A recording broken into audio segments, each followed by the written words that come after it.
Welcome back to Building the Burbs. My name is Howard. I unfortunately do not have a co-host today, but I have a very, very, very special guest with me. Craig Brown with Ready Alert Warning Systems. Craig, thank you for coming on, man. Thank you for having me. Tell the audience a little bit about your company, and we can go ahead and get started. Absolutely. So, again, thanks for having me. My name is Craig Brown. I'm the CEO of Ready Alert Warning Systems. Ready Alert Warning Systems is a firm that converts standard vehicles into emergency vehicles and first responders. Our forte is getting it to you fast, it being reliable, and providing great customer service. Um, I was kind of doing some research on your company. Um, so 2023 is when you guys started. That's correct. What happened in 2023 that caused the creation of Ready Alert? Right. So, let me give you the whole backstory. Mm-hmm. So, Next Generation Upfitters is my original company that got the name changed from Universal Safety Solution.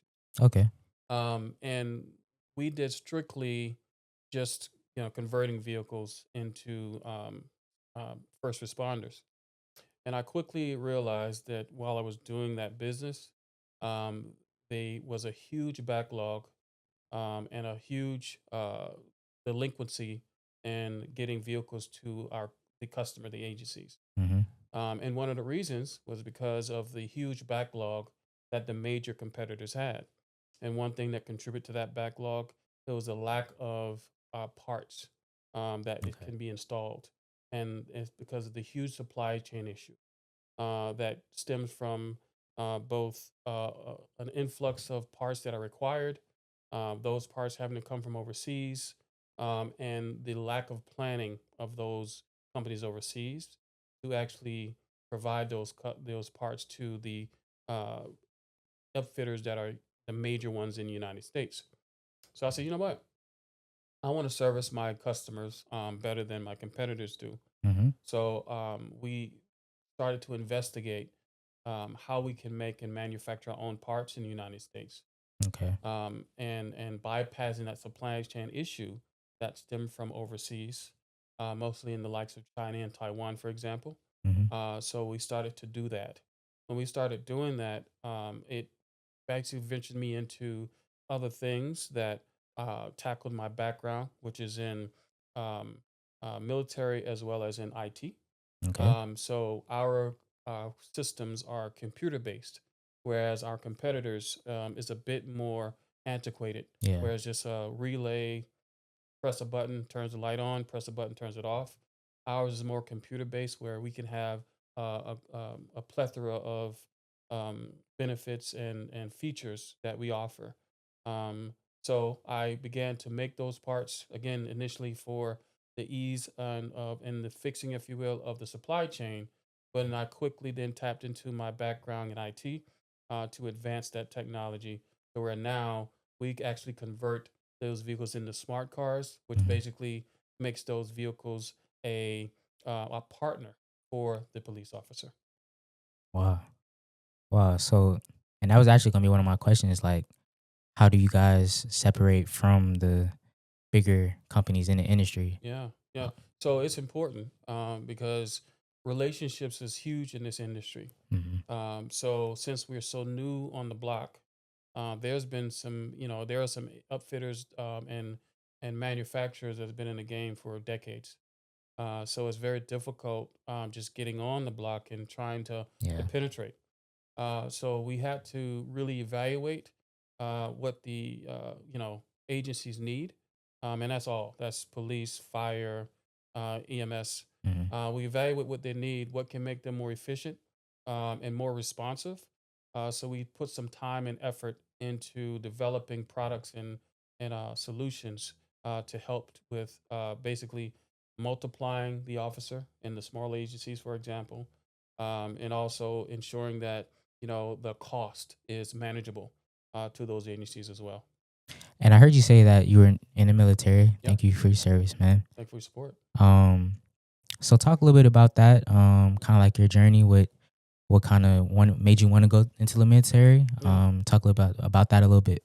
Sure. Sure. So Um, and I'm gonna be completely transparent and honest with you. Okay. When I was in high school, I went to a military build high school in called Benedictine Military High Okay. Academy Yeah. in Savannah. So that's where I graduated from in '88, a long Okay. time ago. And I was playing football there. Okay. So I wanted to, when I wanted to go to school and play just like every kid does, Mhm. but I got injured, so I had to find another Yeah. avenue. Entries, man. And I've always had a liking and a admiration for the military. Mhm. So that was my second option. So I went into the military, and I chose a job or MOS in the Mhm. army I was in. I chose a job that it has would teach me and have I would have transferable skills when I got out. Okay. So I chose technology IT. So when I was in, I did telecommunications at one point. I did work with SAP, which is a ERP software, if you're familiar. Mhm. And I also did some networking as well. So I got a Okay. broad Yeah, perspective for sure. of a background in IT. So having that military background was extremely helpful Mhm. for transitioning in this career path because just like in the military, law enforcement has that same type of structure. For sure. So I was able to migrate real easily to this Mhm. in this particular field because, quite frankly, I've missed it a lot Yeah. when I was in corporate America because there's nothing like that in corporate America. Yeah. So having being in this field is a lot more aligned with my personality, to be quite honest. Okay. So it was a good transition for me to get into this field. And now after the military, is that where you? Because I think it was AT&T and Unisys that you were doing like IT stuff at? Well, it was several organizations, and including I did some consulting work on my own. Okay. Okay. So my first job out of the military was a company called WorldSpan here in Atlanta. Okay. And I basically did a lot of local area network support and some wide area network support, and also the server end. So that was my main responsibilities at WorldSpan, which now has changed the name to TripMaster. Okay. So they are the organization that basically is responsible for the ticketing system for a couple of airlines. Mhm. So we were responsible for maintaining that system, so there was no be no delays and your tickets were issued and things of that nature. So that was my first role. But then I got into sales with IT. I did some project management, agile project management, which is the scale agile framework. I was certified in that. Okay. So I had a lot of skills that kind of was acquired by doing the job and also going to school at DeVry, Mhm. and as learning in the Army as well, when all types of leadership courses that I took and roles that I assumed.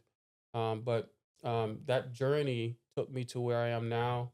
And I did some consulting also when I was in the corporate America, where I kind of did it on my own, finding my own contracts.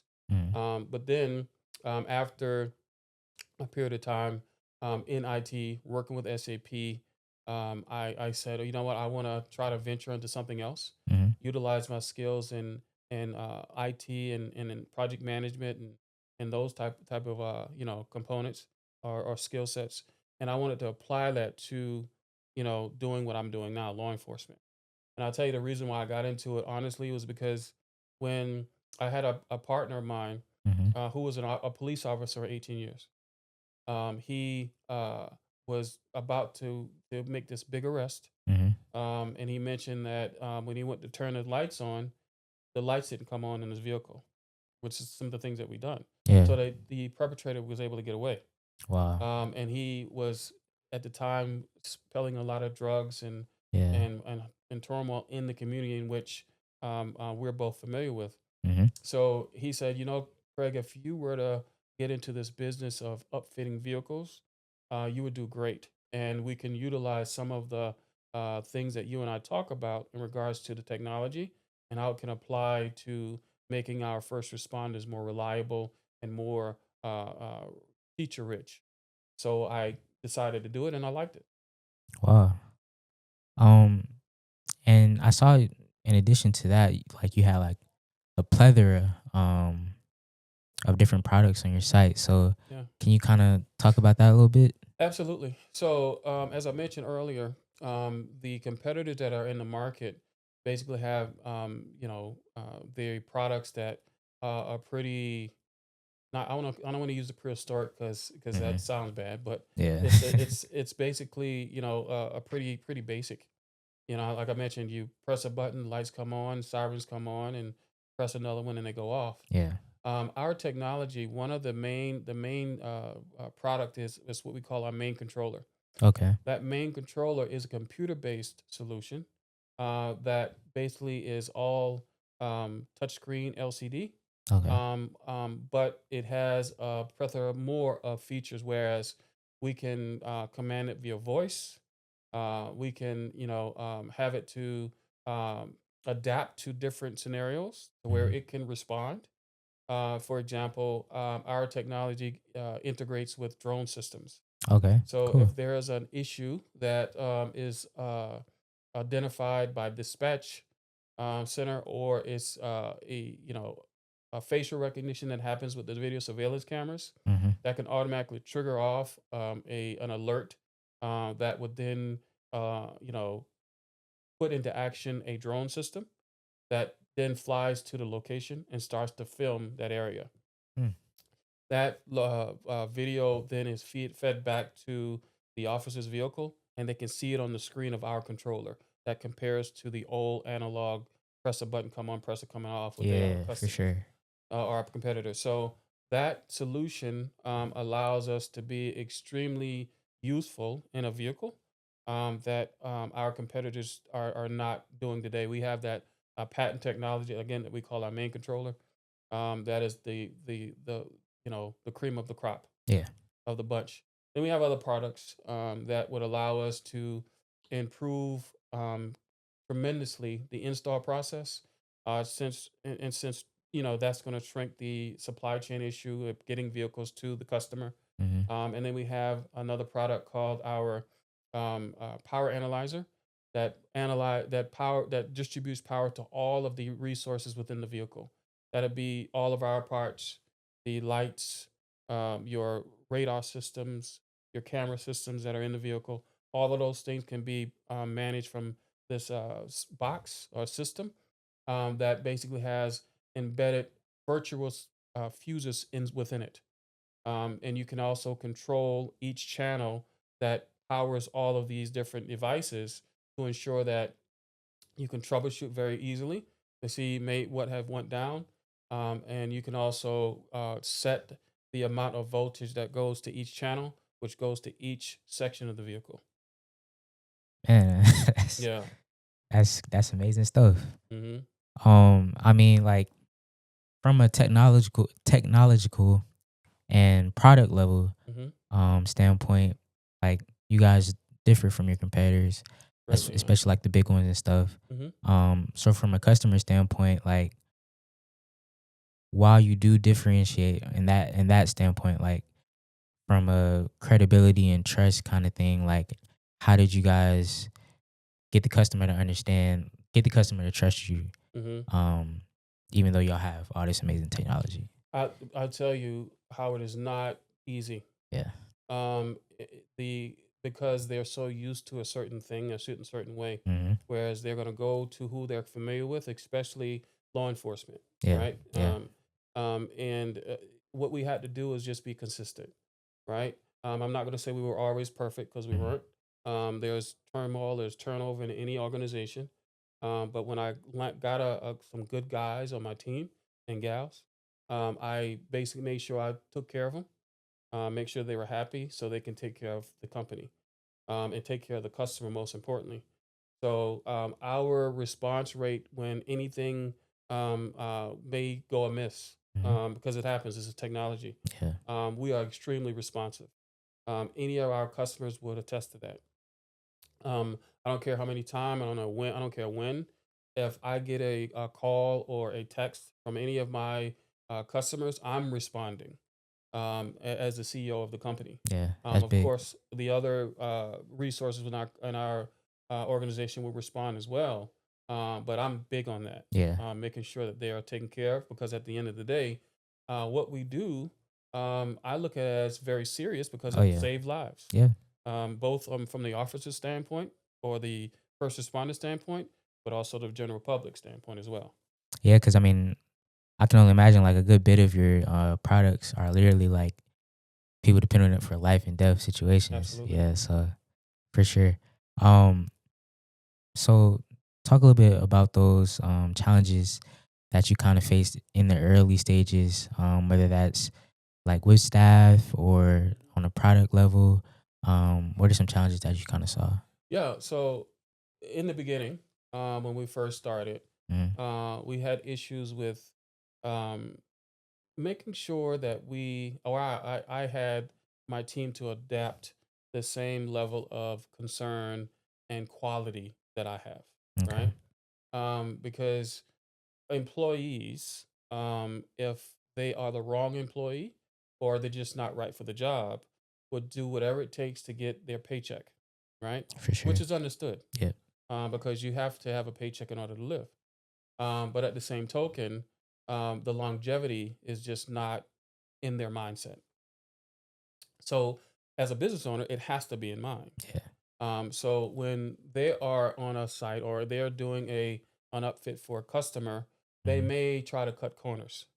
So in the very beginning, when I'm just getting started, I probably didn't have the best QA system in place, Okay. and that's because I didn't have the right people in place to kind of oversee.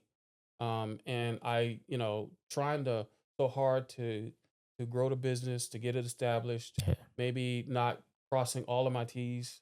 My business, or I pull my hair out suffering for Yeah. that standpoint Yeah. because I couldn't control it all.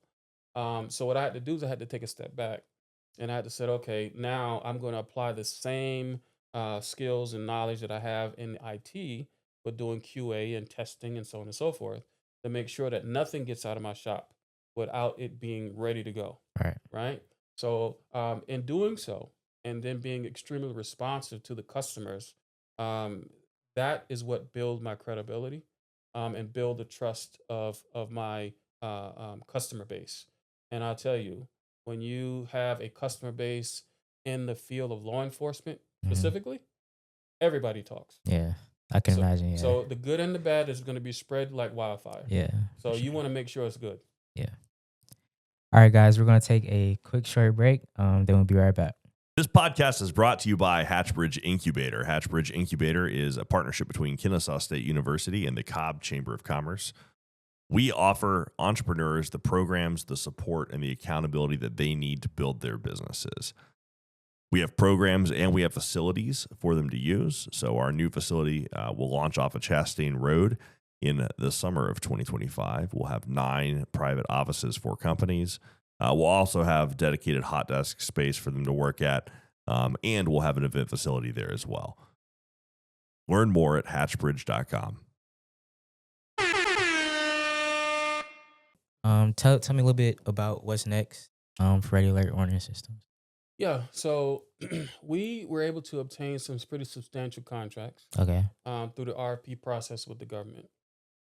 We got a state contract with Georgia State. Okay. We won an RFP. We on that contract. We have a contract with the city of Atlanta, which are obviously huge For sure. opportunities there. We have several, existing customers that are ongoing customers, like Fulton County, Morehouse, Georgia State. Hmm. But what's on the market for us now? What's on the horizon for us now is we want to continue to enrich the features of our smart controller. Okay. We really want it to be a solution that allows the officer to think of their vehicle as a partner. Okay. And I mean that in every sense of the word, Yeah. where we want it to be able to, be able to think. We want it to be able to process information. Mhm. We want it to be able to offer that officer and that first responder with the data and the information that's going to improve them, escalate tremendously their efforts to do their jobs effectively and stay safe. And I'll give you an example. We are in the midst of developing technology now that would allow um, a drone to be placed onto the vehicle, Okay. and if there is an issue that happens, for example, across the campus of Kennesaw State, Mm-hmm. and they have one deployed, we want to be able to launch that drone from the vehicle and post up where the incident is happening. Okay. And then it films and shows exactly what's happening in the vehicle itself.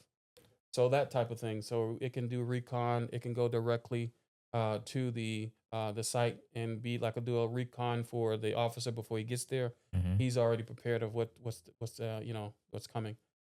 So that type of development, that type of advanced technology or advanced configuration is what we're working on now.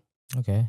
And now speaking of development, so I gotta ask, so AI, right? Yep, Um, are y'all implementing that or thinking about implementing that? all throughout. Okay. And I would advise anyone in any field to pay that close attention and take it seriously. Okay. Certainly, I don't know if it ever will be able to take the place of a human, For sure. but it could definitely make a human extremely efficient. Mm-hmm. And that's one of the things that we're doing with our technology, with our solutions, is again, a lot of the thinking, artificial in thinking Mm-hmm. that our systems would do is going to be based on AI, Okay. right? So um, I would advise anyone coming up now or going to school or just in general in the marketplace is don't shy away from AI. Yeah. Just make AI your resource, Use it as right? a tool. Absolutely. Yep. Okay. Now a service disabled veteran owned business, Yep. right? Um, so I never heard of that until I researched you. hmm So what is that and who is that for? Great question. So during my time in the military in the army, Mm-hmm. I developed PTSD. Okay. So I had to first get diagnosed with Mm-hmm. such in the medical world, if you will. Yeah. But once I did that, and then I submitted a request for to have that disability in the government from the VA, Mm-hmm. I was approved, Okay. and it was mainly because of my time at Desert Storm in the war. So some crazy things happened, Yeah. and it affected me, of course. I'm sure. So I manage it, Yeah. um, and the government has been good enough to provide us with or provide me with, that disability uh, um, classification. Okay. So now, in terms of having my business as my upfitting business, Mm-hmm. I was able to submit the paperwork to get my company designated as a service disabled veteran owned firm. Okay. Now, why that's important is because the government has different set asides for your classifications. You may have minority, 8A, Mm-hmm. you may have woman owned, you may have all of these different classifications, but one of them is service disabled veteran owned. So Okay. there's a certain set amount of contracts that are set aside specifically for veteran owned business or disabled veteran owned businesses. And when an RFP goes out and is slotted for that particular, an RFP is a request for proposal from the government, Okay. it's slotted towards that sector of that classification, Mm-hmm. then we're the only ones who can bid on that. Gotcha. So it puts my company in a very competitive space Yeah. when going after different projects. Okay. Um. So for veterans that have retired from the service, Mhm. um, what advice do you have for them for just continuing life after the service? Okay. And for the ones who are trying to start a business. Sure, sure. I would take advantage of all. Well, I'll speak to the latter first. Okay. Um, I I think having um, a military background, and either you're disabled or not. Mm-hmm. There's two classifications: there's veteran-owned small business and the service disabled veteran-owned small business. Okay. So either one, there's a block of opportunities that goes to that bucket, if you will. So I would definitely take advantage of that.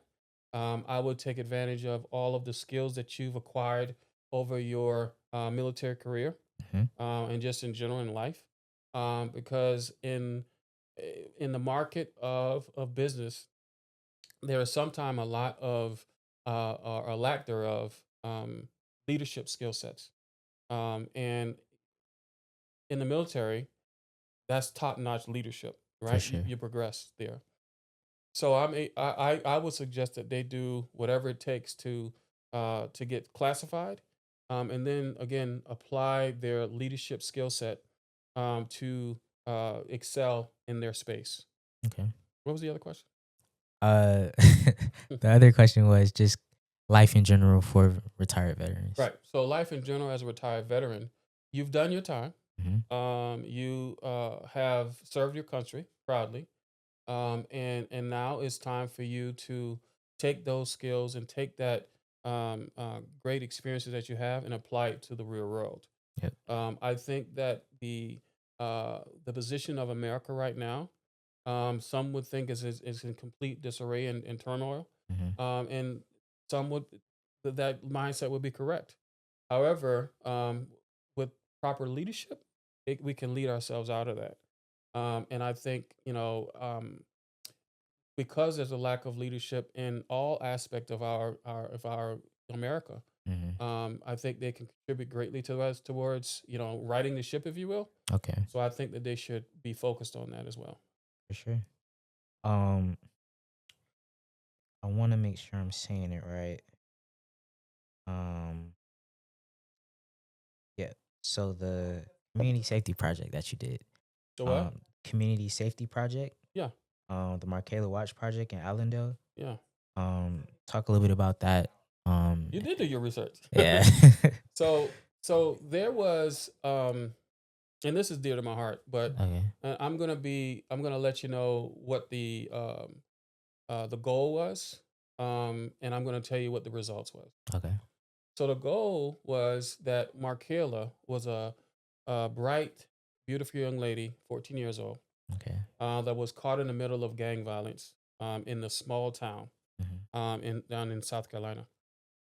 So at the time, I was on the verge of opening an office or a branch that does what we do Hmm. in Allendale, and trying to spread, uh, some of the um, opportunities in that area because they lack it. Um, and when I was in the verge of doing it, there was a young lady that lost her life of gang violence, as I mentioned. And when she did, and it was stray bullet Wow. scenario, she wasn't involved. Yeah. It was a stray bullet that was the cause of her untimely death. But when she passed away, we established a project that was really geared towards installing video surveillance camera systems throughout the city. Okay. And what that would allow us to do, is do the video surveillance that's required to improve the probability of solving crimes just like hers in her Okay. name. Yeah, for sure. So I got the approval from my parents by talking to them. Asked to if I can utilize her name, in this for that honor to say that we're going to try to do something different and mitigate any of those issues before they even happen. Hmm. And they agreed proudly. Okay. They're very emotional. Yeah. So when that happened, we fought and we tried to get it implemented. Unfortunately, we're still in that fight Okay. and it hasn't been implemented. But what we have done is we've deployed a similar solution in South Carolina, in Bamberg, South Carolina, where we have some video surveillance cameras up there, and they're going through their second phase of deploying even more, so they can have that blanket solution all over the city, so Hmm. it can make those smaller agencies, those smaller towns, more safe because they're covered with video surveillance and our controller that connects to the camera systems that I mentioned earlier. Okay. So that was the whole goal. So our skill set being in IT, each of those camera systems are really a computer Hmm. that communicates in a network. And then those computers are the eyes and ears, if you will, that films all activities and sends it back to both a real time crime center where you can see all of this stuff on the screen, sort of like Minority Report with Tom Cruise, if you're familiar, probably not. If you Nah. know. And then there's also they can see on the screen that we have in our controller exactly what's going on where they are. Okay. So that Michaela project was really the birth of merging the two. Okay. And I'm taking that, not in just in our town, obviously, Mm-hmm. but anywhere that can see that that was a pretty innovative Yeah. idea that multiple people contribute to and support it. That's awesome. Yeah. Well, it's unfortunate the reason you had to it came about, but that is awesome that you guys um are fighting for that. Yeah. Is there any way that somebody can help with that fight if they would like? I think, just like maybe to reach out to the city Okay. or the county to say, hey, where are you guys with deploying something like that? I don't necessarily care. Quite honestly, it rather not it's us to do it or not. Okay. I just really want it to be covered Yeah. because of I can just see the hurt and the pain in that young lady's mom Yeah. who's younger than me. Wow. So I can't imagine. I have 3 kids myself, Yeah. and I can't imagine losing a child over nonsense, Exactly. especially. But she's going through that. And if they can get anything in that area that can help improve their situation, I'm all for it, whether it's me or not. Hmm. Um. Yeah. That's pretty much all I have for you. Okay? Is there anything that you like to tell the audience or how they can reach out to you or Sure, learn sure. more? Yeah, so if you have any any upfitting needs as an agency, we specialize in the smaller agencies because we know that the smaller agencies are often Hmm. neglected because the larger agencies kind of take precedence and because they have more, Yeah. and our competitors would go after those. God bless them, but they do, Yeah. and then the smaller agencies aren't getting the service that they need. So if they want us to pick up the slack, if you will, and they need their vehicles like they all do, Hmm. reach out to me. I can be reached at uh, uh, radioalertwarningsystems.com. You can just or you can reach out to me at cbrown at radioalertwarningsystems.com. You can contact me directly. Another is we do a turnkey solution along with a few dealerships. One in particular is Stivers Ford out of Union City, where we will actually do the upfit and they would provide the vehicle. And we have vehicles on the ground right now that we can provide to them. So if you are lacking a vehicle as a smaller agency or a large agency, if you are in need of a good partner to do your upfits and your support, please reach out to us because we are eager to earn your business. Yeah. All right. Thank you so much, Craig, for coming on. Thank y'all for tuning in, and we'll see y'all next time. Thank you for having me, buddy.